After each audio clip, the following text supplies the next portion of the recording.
Assalamualaikum warahmatullahi wabarakatuh. Perkenalkan, nama saya Tri Maria Ulfa dengan NIM 2318140 dari TPL IAIN Pekalongan, kelompok 13 yang berada di MI Salafiyah Kuripanlor. Di sini saya akan mempresentasikan hasil laporan yang akan saya bahas kali ini. Yang pertama yaitu tentang pengalaman membuat RPP, pengalaman dalam membuat perangkatnya maupun media, serta pengalaman dalam pelaksanaan pembelajaran.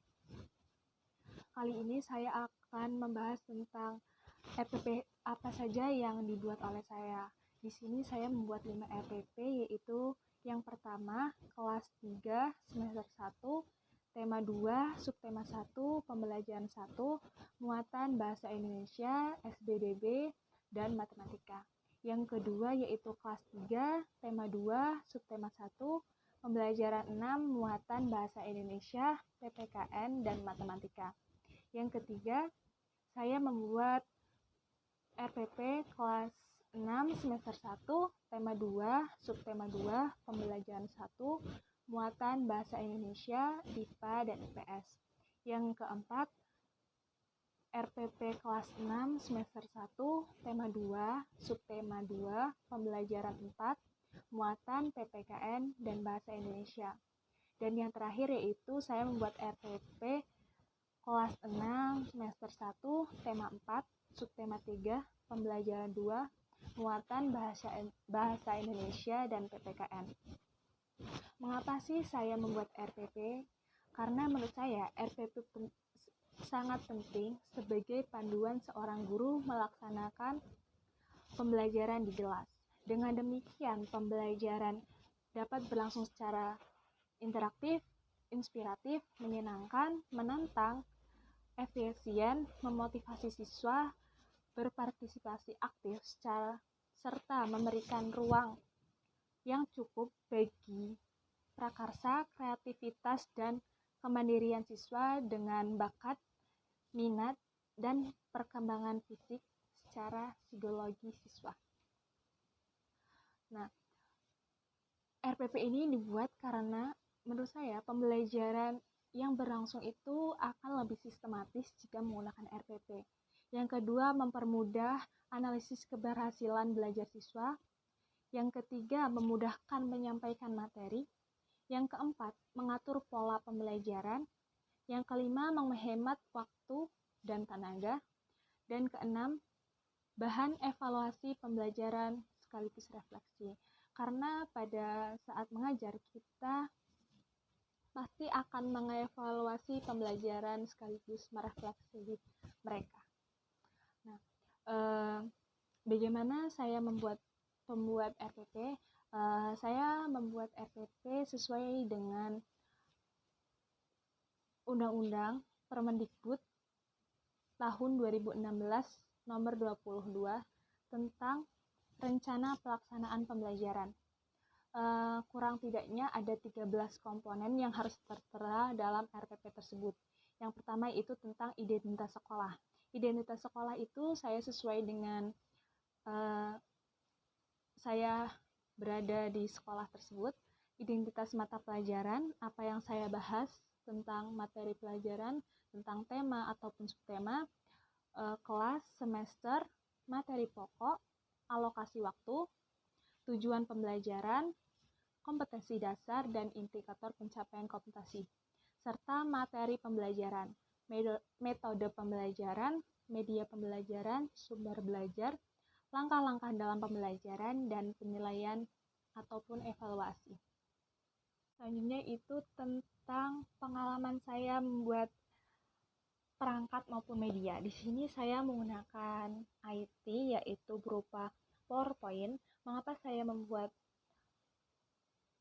IT maupun PowerPoint? Karena menurut saya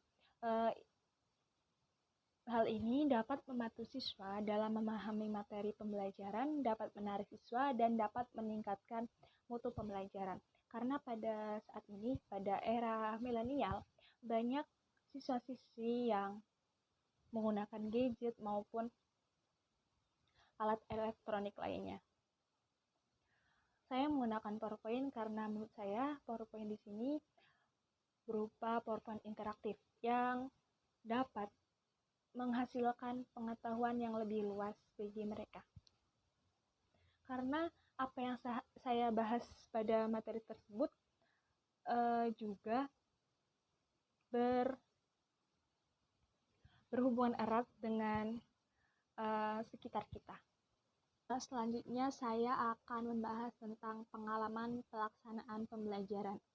Materi yang saya ajarkan yaitu tentang tema 2, persatuan dalam persatuan, subtema 2, bekerja sama mencapai tujuan pembelajaran pertama. Mengapa saya mengajarkan tersebut? Karena di dalam masyarakat, di dalam kelas pun, kita terdapat persatuan dalam perbedaan.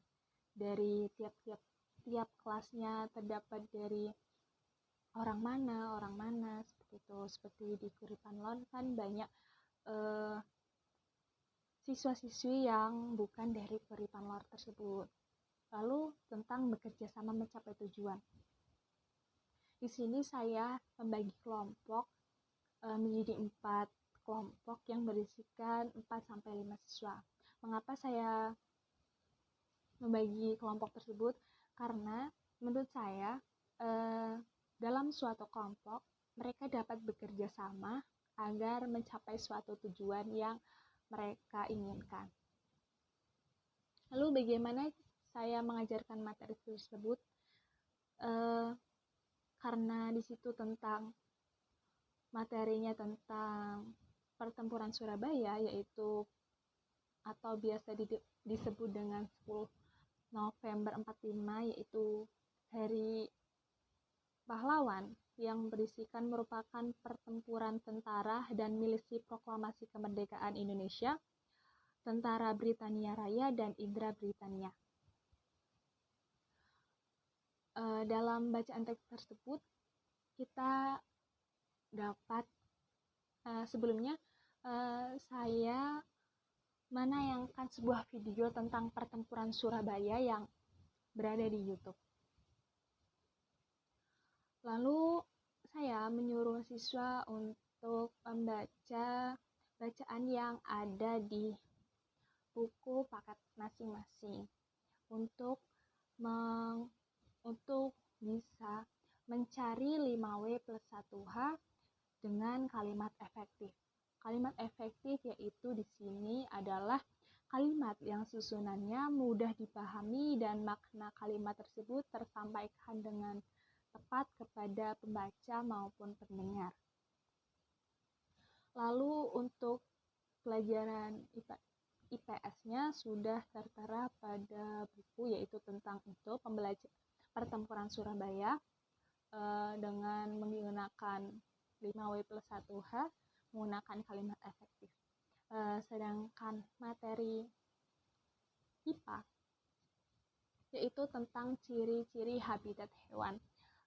Saya mengimplementasikan dalam kehidupan sehari-hari karena ciri-ciri habitat hewan itu berada di sekitar kita, semisal ayam, bebek, cicak, maupun yang lainnya. Menurut saya seperti itu. Sekian dari saya, kurang dan lebihnya saya mohon maaf. Wassalamualaikum warahmatullahi wabarakatuh.